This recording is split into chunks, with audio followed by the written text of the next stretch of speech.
Thanks for listening to the Pop Culture Cosmos and the PCC Multiverse. Check out more great podcasts today on one of these awesome affiliate networks. You're listening to a Weeby Geeks Network podcast. You're listening to the ESO Network, your station for all things geek. The Tangibound Network. Check it out. TangiboundNetwork.com. Listen to this show, the latest episode, every time. A proud member of the Gonna Geek Network. The opinions expressed are those of each individual. Check out all the other geeky podcasts over at GonnaGeekNetwork.com and get ready, because geekiness begins in 3, 2, 1. On this week's episode, will a star being born be stricken with some venom? What to look forward to this weekend in the UFC? And is this truly the end for Captain America? All this and more as we reach our next stop, the PCC Multiverse. Don't be alarmed. The quasi-shimmering light before you is a trans-dimensional gateway to other worlds, other voices, other thoughts, and other realities. Up feels like down, and down feels like the number 7 on a Wednesday morning. Don't worry. That quivering, blood-boiling sensation under your eyebrows is all a part of the charm. Welcome to the PCC Multiverse. And we're back with another episode of the PCC Multiverse. This is Gerald Glassford from Pop Culture Cosmos and Game Source. We truly appreciate everyone out there listening to all of our shows. But it wouldn't be a PCC Multiverse without my good friend.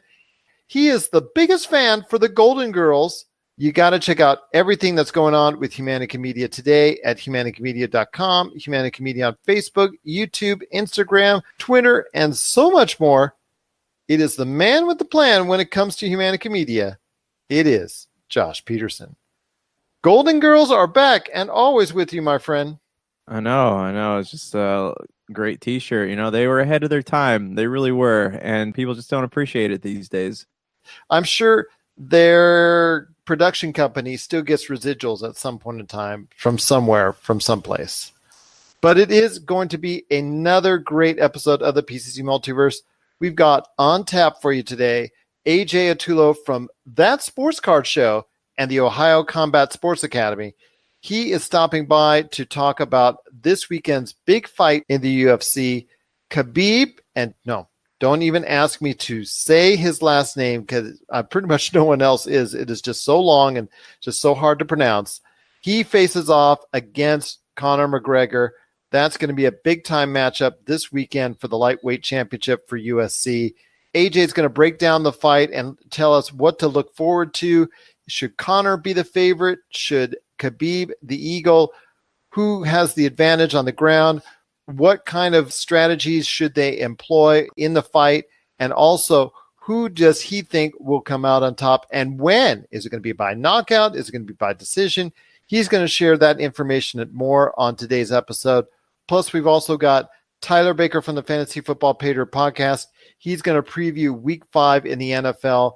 And Josh and I are going to be talking about on the back end about a lot of good stuff, including the official name for the Star Wars series and what that all means. And also, should you hold off on buying a Nintendo Switch this holiday? Because some stuff came out recently that might have your attention when it comes to buying a Switch this holiday season. And is it time for us to say goodbye to Captain America? Because for Chris Evans, it might just be. And we'll talk about the possibility of that happening. And if we actually believe it is truly going to be the end of Captain America later on in the show. But first off, my friend, it is going to be, I think, a closer battle than what a lot of people are expecting this weekend in the box office, as A Star is Born with Lady Gaga and Bradley Cooper debuts this weekend, and it faces off against something you and I have talked about now for several months, and that is Venom. Your thoughts on this weekend in the box office? And we'll start off with Venom. It's projected to get domestically around $60 million per se and about $150 to $175 million worldwide in its opening weekend. A Star is Born with Bradley Cooper and Lady Gaga, it looks to be doing about $30 million here in the States. But first off, we'll focus on Venom. Your thoughts on Venom, And, well, quite frankly, there's been some venomous reviews for this movie so far, something which was not unexpected by us here on the show and something that was probably not unexpected for a lot of people out there. How do you think that's going to affect the movie this weekend and also long term? I want to see A Star is Born far more than I want to see Venom. And that's why I brought it up, because a lot of people are changing their minds and going in that direction, because all the momentum in the past month has shifted towards A Star is Born and away from Venom. And it now looks like, well, if you ask me, it could be a toss-up long-term domestically. I'm not talking about worldwide numbers. Long-term domestically here in the United States, that A Star is Born could have a lot more lasting power than Venom. Yeah, also, I think A Star is Born has the advantage of possibly being a Oscars. The Oscars. It's got a lot of Oscar buzz going on, a lot of talk about Bradley Cooper and also Lady Gaga getting some high mention from an acting sense, but also from a musical standpoint. Even though this is the fourth rendition of A Star is Born, this is the third remake of it. This still looks like it's going to be a very good chance that it might have its name called upon early next year when it comes to the Oscars. See, I didn't know that it was a remake, so that's interesting to me. A Star is Born's been remade 3 different times, so it's actually the 4th iteration of Star is Born. The last time, I believe, was the Barbra Streisand, Chris Christopherson movie. That's crazy. I honestly had no idea. No, I was going to say, though, like there are a lot of music movies, I guess. It was Crazy Heart with Jeff Bridges. Anne Hathaway's got one on Amazon Prime that's not bad called Song 1. It's a very formulaic like genre of film, but still people like them. And like I personally, I haven't gotten tired of them yet. So I do enjoy watching them, which brings me to my next point is that if I got to choose between A Star is Born and Venom, I'd probably go see A Star is Born. Yeah, so you're talking about the reviews with Venom, and they are like all over the place. They can't make up their mind. And the thing that people like about the movie is not necessarily flattering, though. It's like they like the way that it's bad in a good way. Like that's all I can think when people are describing it, is like it's not as bad as I thought, but that's not really good though. Still, and it's I don't know. I just when Spider-Man came out, Spider-Man movies, for example, they have this hype level, and I'm always excited to go see them. But with this movie, I could honestly care less. Like I could not see it in theaters and be perfectly fine with it. And that's what kind of makes me sad about this, is that they're kind of Sony is burying themselves. And yeah, I don't know, man. How do you feel about it? They didn't actually hear a lot of what was being said about it. They didn't actually listen to our shows in the past. And I'm talking about Sony, that ever since that first trailer came out, you and I had our trepidations in regards to Venom. We both thought it was not going down the right path. And I don't know where you're hearing positive reviews, my friend, because the highest grade I've seen, and I haven't looked at Metacritic and I haven't looked at Rotten Tomatoes yet, but I know from my viewing, as far as all the reviews that I've seen about 4 or 5. They've all been substandard, which I think 5.5 out of 10, I think was the highest I've seen so far.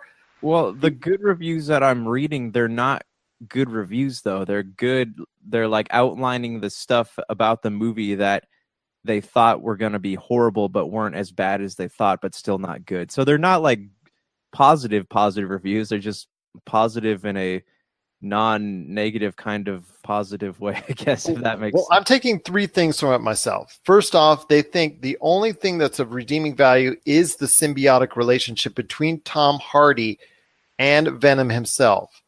Number 2 is that they also say that there are points in time where it is very funny, but these reviewers are not sure if those scenes that they're laughing at hysterically are actually supposed to be hysterical moments in the film. And number 3, the villain and the corporation, as far as whenever it shifts towards them, the movie takes a big time downturn.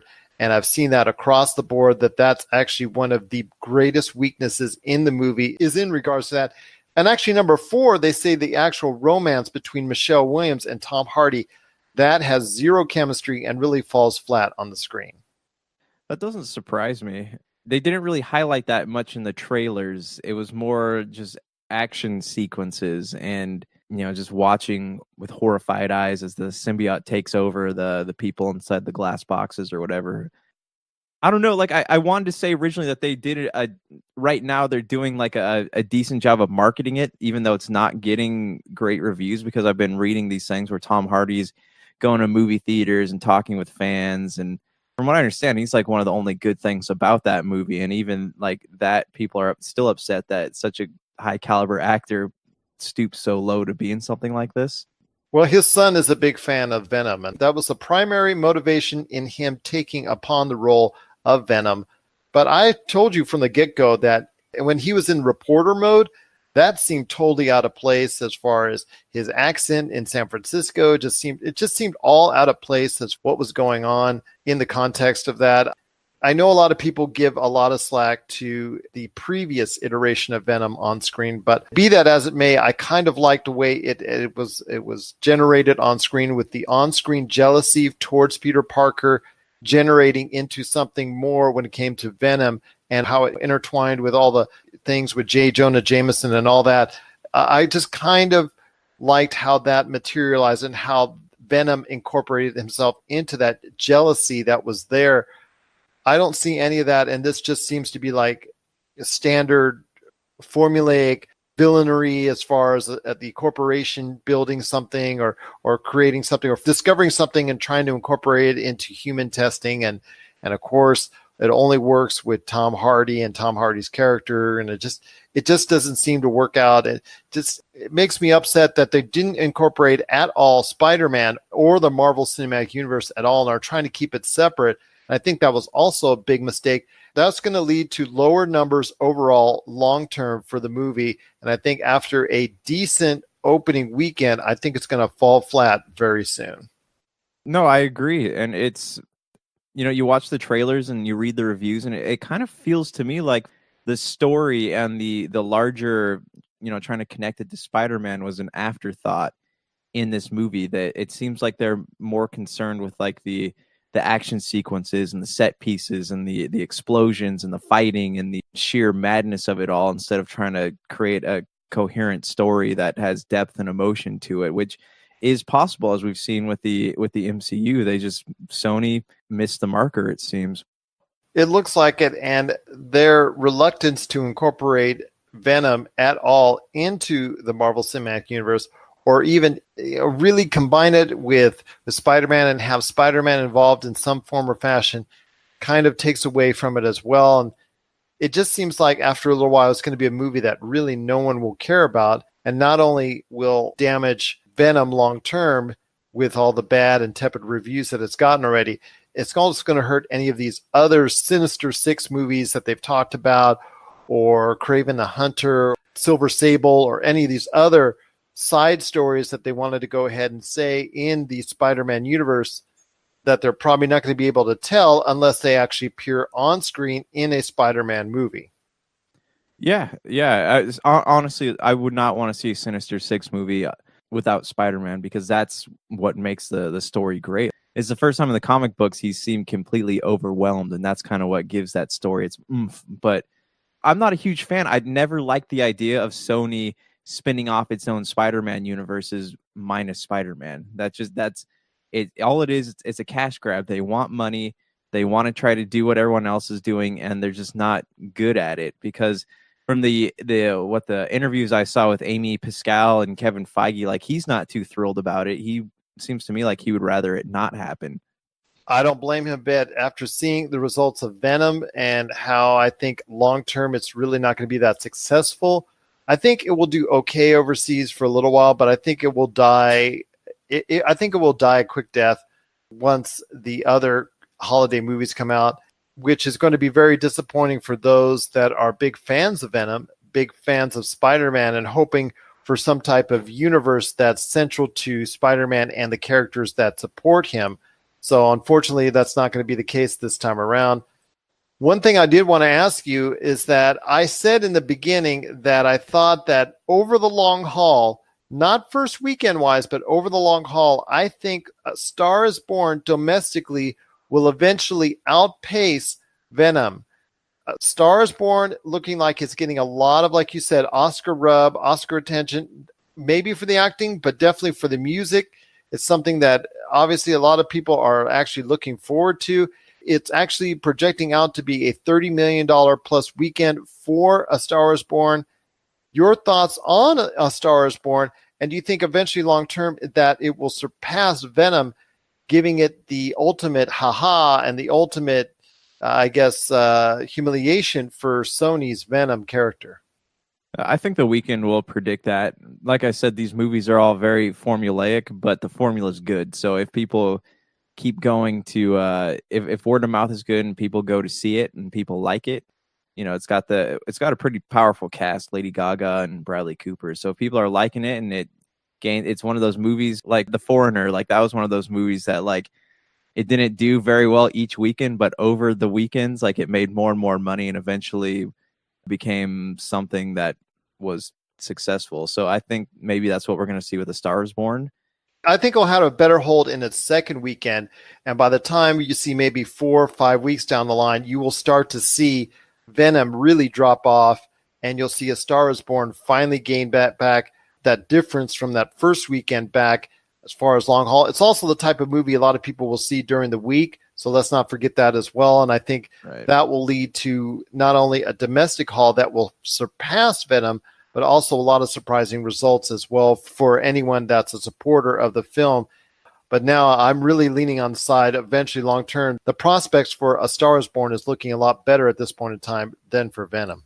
Well, look at what I said earlier with Crazy Heart with Jeff Bridges. Like that was a movie that no one expected to do well, and it ended up blowing people's socks off. It was a movie that no one thought was going to do well, and it ended up getting all this Oscar buzz. So I kind of see that happening with A Star Is Born. So yeah, man, I think it's going to be one of those movies, people are going to go see it in the mornings. You have your senior citizens going to see it on the weekdays and stuff like that. And it maybe, who knows? It depends on how I need to see where Venom ends this weekend at, and then you can kind of predict it from there. But if, I don't see Star Is Born making, anything ridiculous, but it could. I think just the fact that it has Oscar buzz would make it something worth seeing over Venom in itself. Well, this is true, and I think word of mouth is going to spread in the favor of A Star Is Born. And like I said, that first weekend, comic book fans are going to support Venom to the tune of maybe even double of what A Star Is Born is going to do in its first weekend domestically. But long term, you're going to see probably a big drop second weekend for Venom. And then after that, you're going to see A Star Is Born close the gap, especially on those weekend days, and eventually outpace, in my opinion, Venom when it comes to long term at the domestic box office. Worldwide, I still think Venom, because of the fact that it's a comic book movie, I think that translates a little bit better overseas, but I don't see the big returns for the movie at all. And I see this as probably, especially with something with as high a budget as for Venom that it has, I see something that's not going to bode out well for the movie long term, and also not bode out well for the Spider-Verse as well. What are your thoughts on A Star Is Born and Venom? Do you think that these two movies will actually end up staying the way most project out for the first weekend, or do you think A Star Is Born will actually end up being more successful over the longer period of time? Share us your thoughts, popculturecosmos@yahoo.com, also as well Pop Culture Cosmos, Humanica Media, and Game Source on Facebook and Twitter. And then don't forget, we want to hear your thoughts on Venom and A Star Is Born. Just send us your thoughts. You can send it through social media, email, what have you. We'd love to hear your thoughts on either or both movies as well. This is going to be a great show we have for you today. We've got AJ Autullo from That Sports Card Show and the Ohio Combat Sports Academy coming up next. He's going to be talking about this weekend's fight in the UFC between Khabib the Eagle and Conor McGregor. And then right after that, Tyler Baker previews Week 5 in the NFL. And after that, Josh and I will be back on the back end talking about a lot of good stuff when it comes to Captain America saying goodbye, possibly for the final time. Is that true? And also Star Wars, what's in the name when it comes to Mandalorian? And also, why should you maybe hold off on a Nintendo Switch this holiday? This is the PCC Multiverse. Looking for an edge the next time you take on your favorite video game? Then check out Vitabrace High Performance Gamer Wristbands. Packed with the power of fruit seed oil, Vitabrace is clinically proven to help improve performance, giving you a better gaming experience. Head to miraclefruitoil.com and use the promo code MEDIA10 to get $10 off your Vitabrace purchase. Whether you're looking to beat the time on your latest speed run or are fighting your way to the top on your favorite multiplayer or battle royale, Vitabrace can help you reach your gaming goals. Buy Vitabrace today at miraclefruitoil.com. That's miraclefruitoil.com. Vitabrace. Win with it. And we're back with the program. Once again, it's Gerald Glassford coming right back at you here. Well, it's a big fight coming up this weekend in the UFC, as only they can do it. It is the man himself. He's very shy when he's actually out there in the ring. It is Conor McGregor. Okay, I'm just kidding. He's actually very out there, as everyone knows. It is Conor McGregor. He returns to a UFC ring this Saturday, and I'll tell you what, it is really going to be a big fight as he squares off against Khabib, the Eagle. Looks like it's shaping up to be a very good fight. And here to break down everything when it comes down to that fight, his father is the host of That Sports Card Show podcast. You got to check it out today on Apple Podcasts and so many other different outlets. It is his son. So we all know Vince Autullo because he's been on the show before, but his son is here today. It is AJ Autullo, producer for that show and also a member of the Ohio Combat Sports Academy. How are you today? Very good. How about yourself? I'm doing well. I'm getting excited for this fight weekend. And even though it is hard for me and pretty much everyone out there, including the UFC, to say Khabib's last name correctly, it is still does not and should not take away from the extreme talent this man has as he squares off against what you and I both would probably know as the face of the UFC as far as what they want to show you, especially after signing a multi-fight deal in Conor McGregor. Oh, 100%. This man's grappling talent is far beyond, I think, what the UFC has basically ever seen. Once he gets some hands locked around you, there's nothing that you can do, really. That is the case. But in breaking down, this is a major fight and probably the most anticipated fight in the UFC this year. It was kind of shaky so far when it was looking for Conor McGregor's future in the UFC, but now that he has signed a multi-fight deal, I believe it's 6 fights if I'm not mistaken. Yes. So now that he's signed that multi-fight deal, he is looking to go ahead and reclaim his position at the top of the boards when it comes to UFC, not only with his mouth, but with his actions, something he's traditionally done in the past. I'm going to ask you right off, Khabib is more than worthy. He is the champion going into this. What are your thoughts as far as Khabib's chances in defending his title against everybody's well-known UFC contender in Conor McGregor? Well, I'd just like to preface this that Khabib is extremely talented, and in no way am I detracting from Khabib's superior wrestling tactics. In all of his past matches, he's completely dominated, never lost a round. People point to the Gleison Tebow fight and like, oh, well, he stuffed his takedowns. That doesn't matter to me. Khabib has got a sterling record, 26-0. Obviously, he has mowed down the competition. He may have lost, a round or two or whatnot, but that's incredible considering the fact that he has fought 26 times in mixed martial arts, has come out unbeaten. He is the reigning champion in that division. And Conor comes in he doesn't even come in as the underdog because in Vegas, where I'm at, he is still listed as a slight favorite going into the match. Really? Based off his popularity, people love to put money on McGregor. People are really just trying to go ahead and think of him as a favorite because he is the well-known prospect. And the idea, I think, is to get Khabib over as someone more prominent in the eyes of the UFC fight fan and the UFC world out there. I think at this point, why do you think that Khabib should be considered the favorite? Because, like I said, the money's going to go on Conor and heavy on Conor because that's who people are familiar with. Why should people think about maybe favoring Khabib instead? Like I said before, I don't want to detract from Khabib's talent, at least wrestling, but I'd actually choose Conor as the favorite in this. That's what I'm saying. Conor is the favorite according to Vegas right now. not only because of that familiarity, but obviously the sheer talent that he has, even though he does have a blemished record against what Khabib brings to the table. Khabib may have not fought the competition that Conor has, so I think that's probably one thing that weighs in Conor's favor. So at this point in time, it looks like it is still going to be a great fight. But when you break it down, what are some of the things that Conor has to do to go ahead and make sure he comes out on top with Khabib? Well, the first thing he's going to have to do is he's going to have to get to the center of the cage first. So both of these guys are tremendous pressure fighters. The first thing that Conor likes to do is he likes to back you up into the cage and make sure that you are feeling that fence, and use a lateral movement to make sure that you cannot outcircle him and get back to the center and make sure that you can't fight for that center.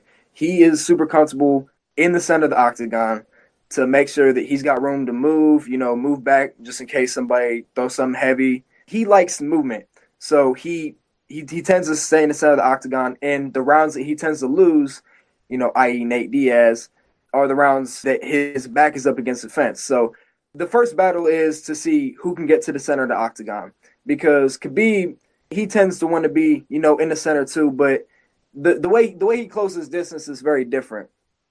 The way you see Khabib close distance is usually he might get backed up a little bit, but once he feels that fence, he knows that he has to either shoot or close the distance to shoot. And the way he closes distance is a lot different from Conor in the fact that, he isn't using strikes masterfully and controlling distance. He's mostly throwing overhands and flying knees so that he can work to a clinch on the fence. And so that's where I think the difference comes in when you're fighting somebody like Conor McGregor, who is a master of distance. When you're fighting somebody like that who can frustrate you and can outmaneuver you and can cut off the cage, his game plan is to get you to blitz forward like Khabib does a lot of his fights. So unless he has a different plan than the one that he has had in these past 26 fights, which I don't think that he will, as good as Javier Mendez and AKA is, I don't see him winning against Conor McGregor. When it comes down to it, you think that Conor is going to come out on top? And final predictions, do you think it's going to be coming out as far as going to the cards, going to the judges, or do you think that it's going to end early via KO or TKO? I would guess second or third round knockout by Conor McGregor. And I say that because however much we want to say that Conor McGregor is a great striker, Khabib is a great wrestler, and I do see him putting him down at least once or twice. Once again, I am with AJ Autullo. He is producer for That Sports Card Show podcast. You got to check it out on Apple Podcasts and so many other outlets. It is the best show when it comes to deciphering the world of sports card and collectibles. You got to listen to that show when it comes to what's going on with baseball, football, basketball, hockey. And I am actually going to have his dad on in the near future, hopefully, Vince Autullo, to talk more about what's coming up for this fall in sports cards. One last thing, my friend, when I talk to you about this weekend's card in the UFC, is there anybody that stands out that you think might become the next Conor McGregor, the next Khabib, the next main event level UFC player based off of a fight that they're going to take part in this weekend? Yes, 100%. Sugar Sean O'Malley. I think he's just such a dynamic striker, and he's got all these knockouts to his name. Just the weird way that he attacks you, weird, lanky, bantamweight. He's 5'11", as tall as me, but 135 pounds. Real interesting personality. He's not even ranked, but he's already got a legion of followers. So I see him being your next charismatic figure of the UFC. That is a very astute perception as far as who to look for in the undercard. It is, once again, AJ Autullo of That Sports Card Show podcast. He was going ahead and sharing his thoughts on the fights this weekend in the UFC with the lightweight title fight between Conor McGregor and the champion, the Eagle, Khabib. And I'm not going to try and say his last name because if you can, there's a lot of money coming your way as far as being able to pronounce it time and time again. Can you tell us a little bit about why the Ohio Combat Sports Academy is the place to go in Ohio if you want to go ahead and learn more about mixed martial arts world? Well, it's an academy run by Dustin Ware, established jiu-jitsu name in Columbus and in all of Ohio, in association with SAS, which is George Grisel's team, which, as you might know, is a former UFC fighter, I believe the first American black belt in the UFC. Just a great jiu-jitsu pedigree. They have kickboxing classes twice a week. Fantastic jiu-jitsu program. If you go to any Ohio jiu-jitsu competition, then they're going to be there. And once again, that is the Ohio Combat Sports Academy. For more information, you can check that out today on ohiocombatacademy.com. Well, AJ, it's been great talking some UFC action. Next time there's a big UFC fight coming up, whether it's in my town or anywhere else in the world, I hope you'll get a chance to stop by and talk with me again. And also tell your dad I said hello, and I'm looking forward to talking some sports cards with him as well. All right. Sounds great, and I will. All right. Thanks again, AJ. Appreciate you talking the fight game with us, some mixed martial arts with us, and so glad to have you a part of the pop culture cosmos.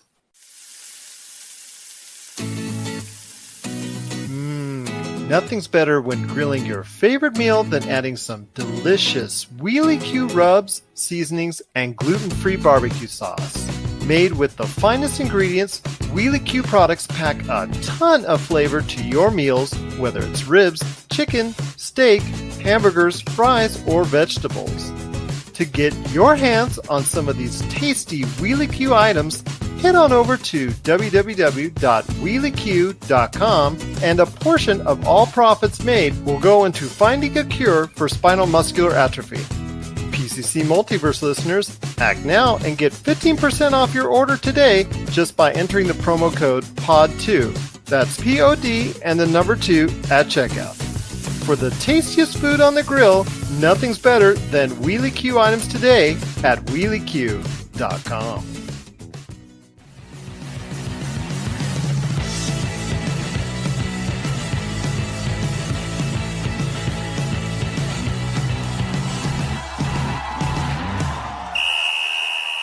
And we're back with the show. Once again, it's Gerald coming right back at you here.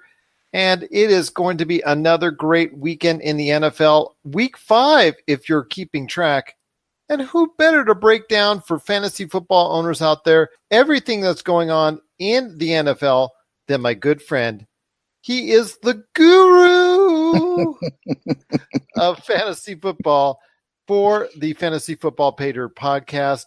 If you've not checked out our full episodes today, you're missing out on all the great fantasy football information.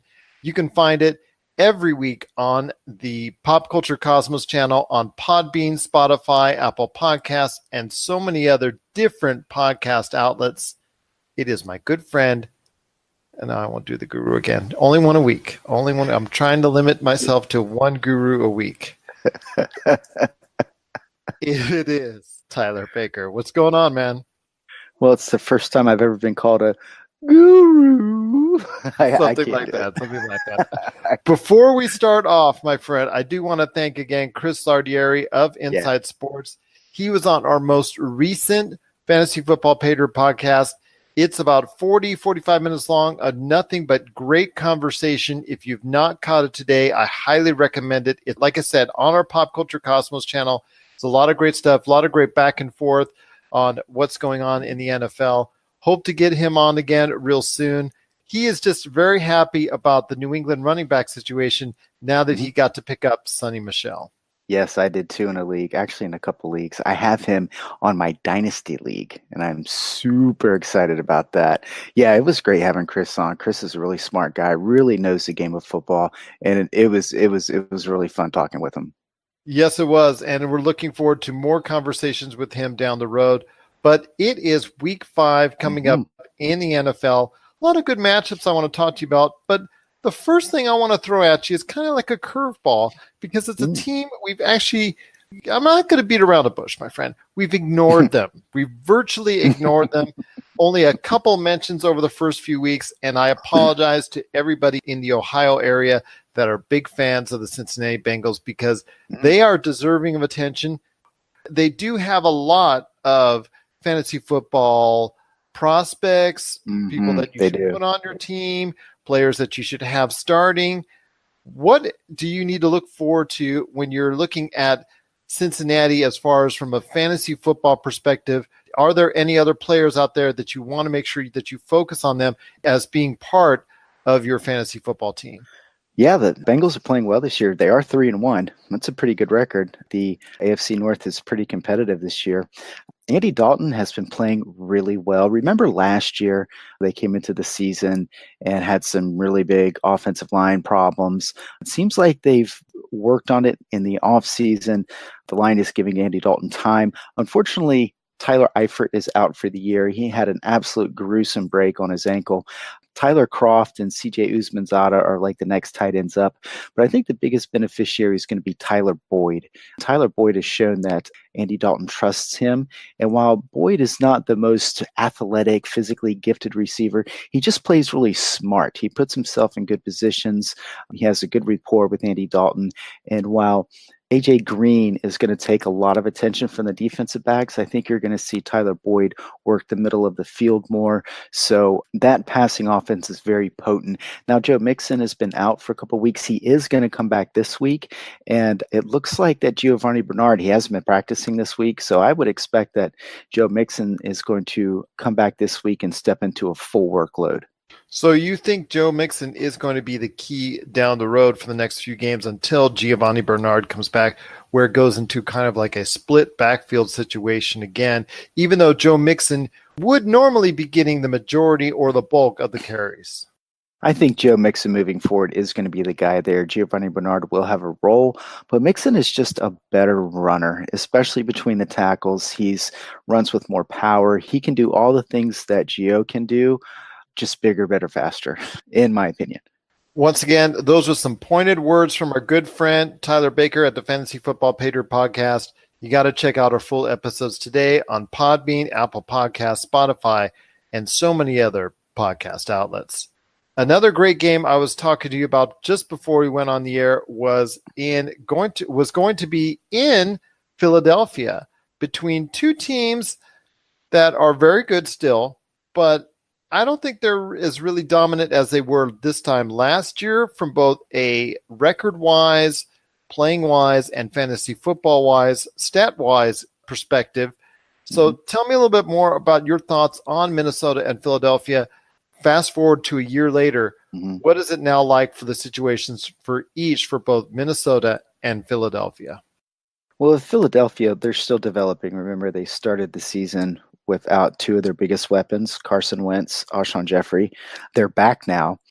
You know, Jay Ajayi's got this back issue, and I don't really have a super strong opinion on how that's going to affect him moving forward. He's always had health problems, whether it was no cartilage in his knee or, there was always something, and he's managed to play through it. He said it's a pain tolerance thing, but it's a back fracture, and maybe that sounds worse than it is. But my point is, this Philadelphia team is going to begin to be the team that they were last year. They've got their key pieces on offense back, and I think in the next couple of weeks they're gonna gel, put it all together, and you sprinkle in some healthy Darren Sproles once he gets back, and we're gonna see that offense that we saw last year. Now in Minnesota, it's just a different team. We saw the Bills just give them an absolute whooping a couple weeks ago. There's still a lot of fantasy value in this team. So they might be 1-2-1. But there's still a lot of fantasy value. And when they get Dalvin Cook back, he is questionable for this weekend. He's one of those guys where I don't know yet if he's going to play or not. But once they get a healthy Dalvin Cook, that offense just has so many weapons, and it's going to come down to Kirk Cousins. And what we saw in that Buffalo game is what I've seen as a Redskins fan for years, is that Kirk Cousins is kind of a momentum player. So if things aren't going good, Kirk Cousins is not really the guy that's going to bring them out of it. But if things are going great, he can perform marvelously. And I've noticed with Kirk Cousins over the years that sometimes in key points in games, he just kind of mentally breaks down some. So I know Minnesota fans are hoping that he's outgrowing that and that he's getting better than that. He's still kind of a young quarterback, but this is still a very, very potent team. And as far as fantasy, there's a lot of fantasy value. I mean, if you have Adam Thielen, you got him third, fourth round, you're super happy with him. He's been putting up great numbers. Stephon Diggs. And as terrible as the tight end landscape has been, Kyle Rudolph has been pretty solid this year. So there's still a lot of fantasy value on this Minnesota team. And if you have one of those starters, Dalvin Cook, either one of the receivers, Kyle Rudolph, you feel comfortable playing them every week. Those are some pointed words indeed from our good friend Tyler Baker of the Fantasy Football Paydirt Podcast. Again, we have new full episodes each week on the Pop Culture Cosmos channel, available now on Spotify, Apple Podcasts, and also many other podcast outlets. Any last thoughts on the way out? It looks like it's going to be a pretty good week. Week 5. I see a lot of good matchups out there, including the Raiders coming into your favorite stadium in Carson to meet the Los Angeles Chargers, where that will be like an extended home game for the Oakland Raiders on that one again. You've also got, I think, an underrated fantasy football game where there's going to be a lot of points scored. To me, is Green Bay at Detroit. I think there's going to be a lot of points scored there. Is there any other thing that you're seeing as far as trends are concerned? Any other key injuries, key moves people may need to make, any waiver wire pickups, or anything else anyone needs to know before heading into week 5 in the NFL? Well, Green Bay has certainly got some concerns. Geronimo Allison looks like he's not going to play. Randall Cobb is not going to play. So they have Devontae Adams, who is questionable. Also, he hurt his calf in practice on Wednesday and didn't practice on Thursday. So that's pretty concerning. So behind that, they have a trio of rookie wide receivers. So while Aaron Rodgers is getting healthy, it'll be interesting because Detroit's offense certainly has the ability to put up points. Yeah, there's a couple good divisional matchups this week. You mentioned Oakland having a home game in LA. That'll be good. The Rams will go to Seattle. That's a good one. In Arizona, you're really hoping that they've understood that they have to give David Johnson the ball. So against San Francisco, I hope to see David Johnson come out this week and be the David Johnson that you drafted in the first round. That would certainly make fantasy footballers happy. Also, my Washington Redskins travel to New Orleans on Monday night, and I know I'm going to be really excited to see that. There's going to be some points scored there because in the Superdome, you're definitely going to see a lot of action there, I think, with New Orleans offense. And now that Mark Ingram is back, although Alvin Kamara is going to still be the main back for the New Orleans Saints, they're going to get a fresh body thrown in there in the form of Mark Ingram that could provide a different sort of dynamic for that already potent New Orleans offense. Yeah, you might see them go a little bit more conservative, a little bit more running, but Mark Ingram can catch the ball out of the backfield. So there's still going to be plenty of fantasy numbers here, and Washington fresh coming off of a bye. Washington's going to need to show that they can put points up. Even though they have a very mediocre receiving core, they're going to have to prove that they can score points because they're going to have to against New Orleans. I would expect to see quite a bit of Chris Thompson, and Jamison Crowder's been kind of quiet this year. I think it's about time for him to have a breakout game. Tyler, it looks like it's going to be another fantastic weekend in the NFL.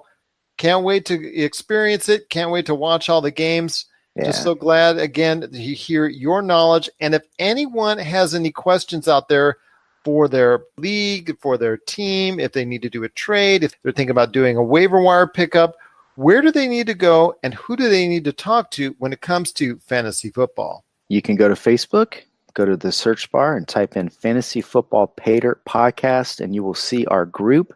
You can join the group and you can take a screenshot of your team, a screenshot of the waiver wire. You can ask, start, sit questions. Do I play this guy or this guy? It's a really good way to get tailored advice for your team. If people want to go ahead and send it discreetly, it can always be DM'd as well, direct messaging. Or if you need to, you can also email it through us at popculturecosmos@yahoo.com.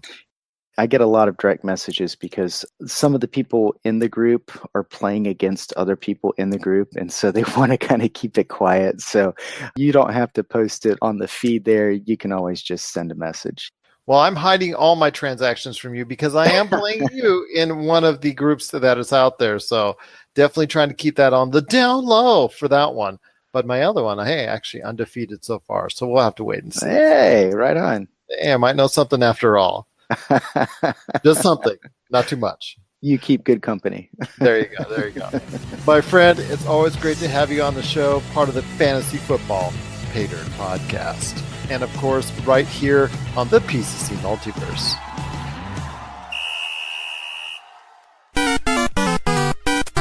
If you're tired of sifting through flea markets for rare and unique games, we can help. Retro City Games in Henderson, Nevada, only 5 minutes from the Las Vegas Strip, has all your favorite gaming staples, classics, and a wide selection of rare games with new stuff always appearing on our shelves. Come in and chat with Nicole or Doug about your love of games and watch as they help you complete your collection or find your childhood favorite. And don't forget, Retro City Games loves trade-ins. So if you have any Nintendo, Super Nintendo, Sega, Xbox, PlayStation, or even PC games, come in and visit Retro City Games today. Welcome to the new metropolis of gaming, Retro City Games. And we're back with a program to close out the show. This is Gerald Glassford, along with my good friend Josh Peterson. We are on 7 days a week on radio stations worldwide and also on over 30 different podcast networks. For a listing of many of those options, check it out today on Facebook, Instagram, Twitter. Just go to Pop Culture Cosmos and you'll see it right there. Josh, you've got a great thing going on with Humanity Media and a lot of great stuff going on there. What is truly going on with your awesome experience known as Humanity Media? We just put a new episode of Topicocalypse out into the ether. Just one of those weird episodes, where you just sit around and catch up. We had a topic going, and then we had a bunch of rants happen, and the rants ended up taking up the podcast time. So we just called the episode Catching Up, and you can check it out now. You want to hear everyone's thoughts weighing in on politics and stuff like that, and what everyone's been up to in video games. And it's just a few dudes sitting around a table chatting it up. So definitely check it out. It's out there now, and we'll have a new episode ready for you guys on Sunday night. And don't forget, Topicocalypse is on every week on the Podcast Radio Network every Tuesday night, 7 p.m. Eastern, 4 p.m. Pacific. Josh, I think we'll start off with some good news, which is the latest Star Wars television show that is on the way, that's being overseen by Jon Favreau himself. The name was released this week. So tell me, my friend, what's in a name when it comes to Mandalorian? I was out walking my dogs and I was trying to think about how I wanted to approach this topic. And I really just want to open with this. I'll be honest, man, I don't care about Star Wars anymore. It's sad, but they have just used up my good grace. And it's not just the episode 8 thing. I'm just burnt out. I don't care anymore. I'll watch the show just to see what's going on with it, but I'm not excited about it. And like the Mandalorian, I'm intrigued. I know that George Lucas, before he sold to Disney, was working on like what did the streets look like in Star Wars? That whole underground street crime syndicate scene. What does that look like? And I know it was going to center around Boba Fett. So maybe this is kind of the brainchild of George Lucas that we're going to be seeing here. I mean, in which case that does sound interesting, right? A more grittier side of that universe that we don't see often, but I guess it'd just be if all depend on if Disney didn't Disneyfy it, if that makes sense. Well, I will say this, that the first pictures of the set have been already released as well. And it is of, guess who? Boba Fett right there. So it is going to be something like that, dealing and detailing the underground of the Star Wars lore. The Mandalorians, according to what we're seeing on different outlets, it deals with the planet Mandalore in the Star Wars universe. Like you said, it was just going to be something where it deals with the grittier side, maybe dealing with a lot of gangs, so a lot of intrigue and crime and stuff like that. And obviously, when you're dealing with Boba Fett as one of your main players, if not your main player, it's going to deal a lot with the heavy underside of the actual Star Wars universe and the Star Wars lore. Maybe even can see another rebirth or reimagining of Jabba the Hutt. Hopefully it will deal with subjects that will be intriguing and something that will follow. Maybe not be reliant on any Jedi or any battles between the Empire or the Rebellion or dealing with that we're so used to seeing. This was something maybe a little bit grittier, a little bit darker. Elements of what we saw in Rogue One will be hopefully transposed here into this television series. And we're looking to get a different side of it when it comes to Star Wars, The Mandalorian. Definitely looking forward to actually just giving it a shot and seeing if it's something that is going to hold our interest when it comes to another side of the Star Wars universe. And on a plus side, looks like now we won't have to have that Boba Fett spinoff movie that everybody didn't want to see. Well, I'm not going to say everybody didn't want to see it. I want to say we didn't want to see it. I know there was that vocal minority that just go gaga over anything Boba Fett that still are hoping for that. But I think this is probably what they're going to get instead. It's the jetpack, I'm telling you. Last time I heard, I think he's still digesting slowly over thousands of years, if I'm not mistaken. So there's a weird like conspiracy that he escaped or he was pooped out or something, or I don't know. People seem to think that he's not being digested anymore, though. So maybe he's not. Who knows? Maybe the Sarlacc pit had too much to drink and puked him out. But I know drinking's been a hot topic these days in the world, so let's not really go there. Also, that's on tap for pop culture is something I also want to talk about, because rumor has it that there could possibly be an upgraded or an updated Nintendo Switch coming out sometime in 2019. What are your thoughts on an upgraded Nintendo Switch? Is it something that you were interested in, or is it something that people may want to hold off on getting because of the fact that if it is substantially better, maybe it will give them pause for buying a Nintendo Switch this holiday? That's weird because I read a lot of articles and nobody knows what makes it better. Faster download speeds, maybe better wireless connection. I don't know, because they talked also about possibly even being a better screen. But there's not really anything about the current Switch that I'm unsatisfied with. The screen, yeah, when it's light outside, it's hard to see. Like when you go into Skyrim and you go into a dungeon, it's super hard to see anything in there. But that's really my only complaint. As for the rest of it, like everything works, everything's smooth. I don't have any moments like I do when I'm, on the Xbox or PlayStation where it freezes and I got to start everything over again. I haven't suffered from that yet, but I really want to know what they could possibly do to the Switch that would make it better, I guess, because you can't really do like a slimmer Switch, which is the trend with consoles. So I don't know, man. And if you make it substantially faster, if you give it more RAM, or if you give it anything else, even a higher res OLED screen, that possibly could lead into a higher price for individuals. And I'm not willing to pay more than $300 for it. And that to me is just where I draw the line is in regards to a Nintendo Switch, which I like the portability. I'm thinking about getting one, but with the resolution and what it does now, processor-wise, I'm only going to pay a certain amount. And if it's only going to be a little bit better or a little bit faster, a little bit more powerful or a little bit more capable of handling whatever online service Nintendo wants to dish out on it, I'm not sure if I'm ready and willing to pay the difference on that. I think I'm going to be just fine if I do decide to get a Nintendo Switch with the ones that are out already.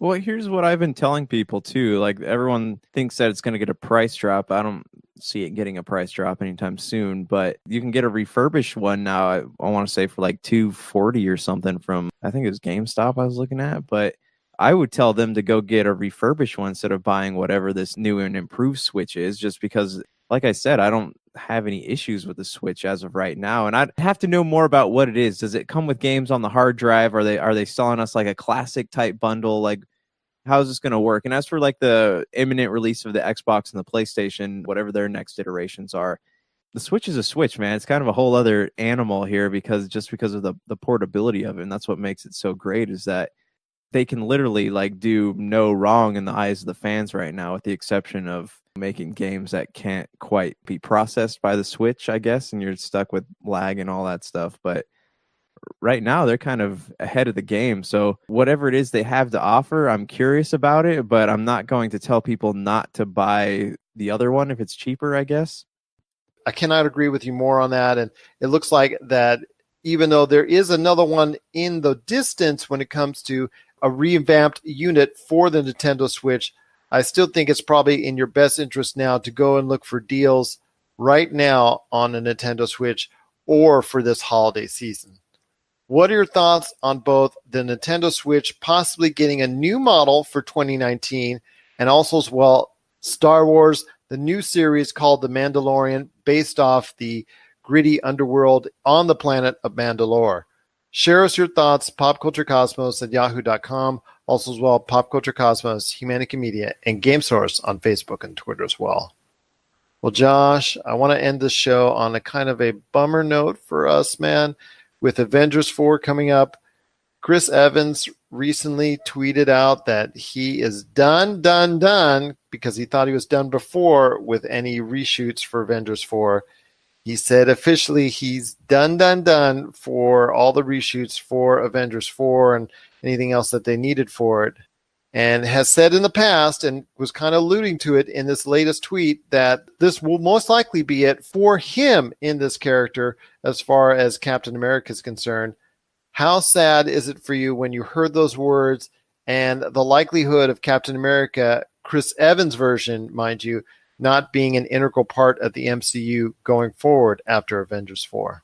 I read all the stuff, and I've been seeing all the speculation, and I think that they should not have allowed him to make a tweet like that, because not only is it fueling speculation that Captain America dies in Avengers 4, it makes it feel like it's going into spoiler territory a little bit, wouldn't you say?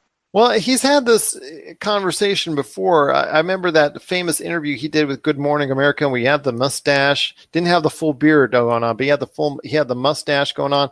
And he said that his contract is finito after Avengers 4. And I think he also did something with either the New York Times and the Wall Street Journal. He said he knows what time to get off the MCU train before he's pushed off. I think it was, I'm just paraphrasing, mind you, but the idea was that he wants to get out while he is still favorable to audiences and not overstay his welcome. And I get that, and I understand, but I don't think he's even close to being done with the series as far as from a fan's perspective. I know virtually everybody appreciates him in his character, and I think he's embodied the spirit of Captain America much better than anyone has ever thought it was going to be the case. He also joked that he could come back as the Human Torch if they reboot the Fantastic Four. I thought that was kind of funny that he was going to reboot himself as Johnny Blaze. But be that as it may, it is going to be still a very sad time when he finally hangs it up. But yeah, all roads, man, are leading towards to and all pointing towards to a ending for not only him, but Robert Downey Jr. as well as Iron Man. Yeah, it's sad. It's the end of an era.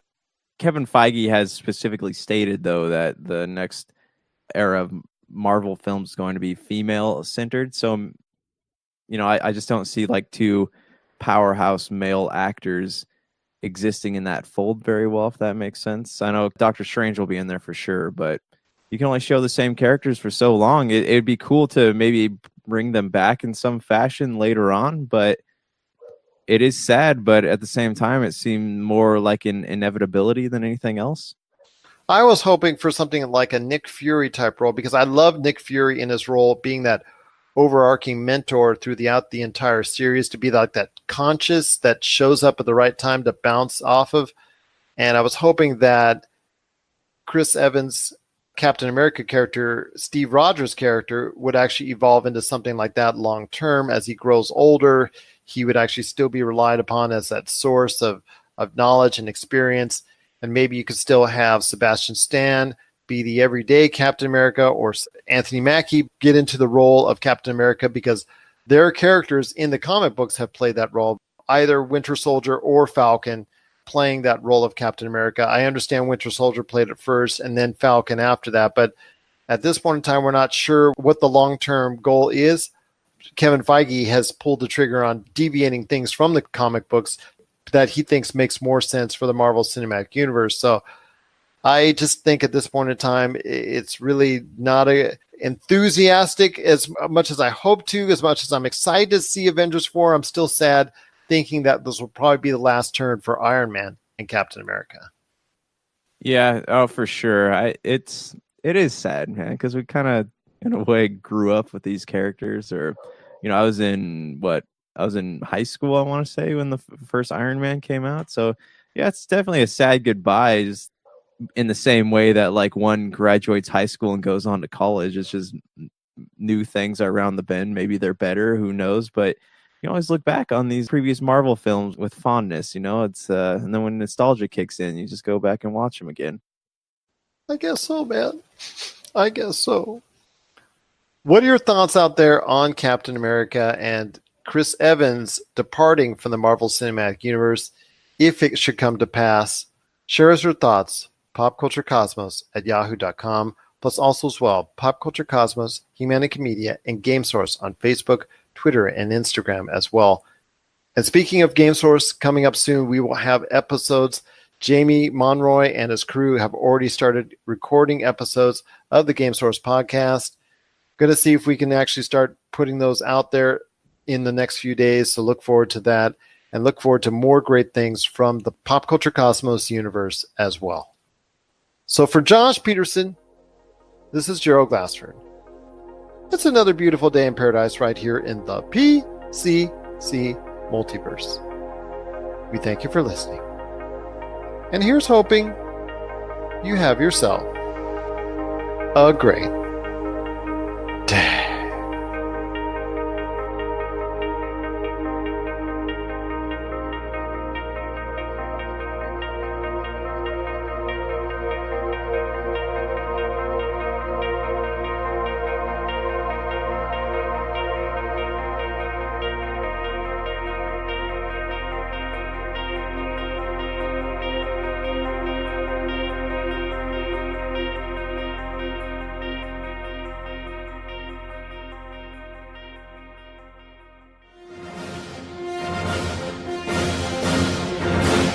Hello, Marvel Universe!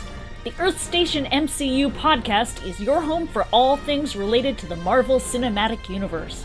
Join our debrief as we discuss Agents of S.H.I.E.L.D., Agent Carter, upcoming and past favorite Marvel movies, cosplay, comics history, toys, games, interviews, and all things MCU.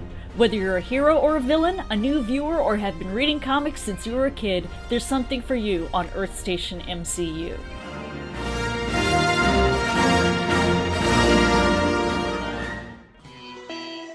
You're listening to a Weeby Geeks Network podcast. This has been a broadcast of the ESO Network. Be part of the crew and help support our shows by donating to our ESO Patreon or by shopping through Amazon.com or the TeePublic store, which can all be found at www.esonetwork.com. The ESO Network, your station for all things geek. Tangent Bound Network. Let your voice be heard. TangentBoundNetwork.com. Thanks so much for downloading the Pop Culture Cosmos, and stay tuned as more great podcasts are on the way. Thanks again for listening to us here at the Pop Culture Cosmos.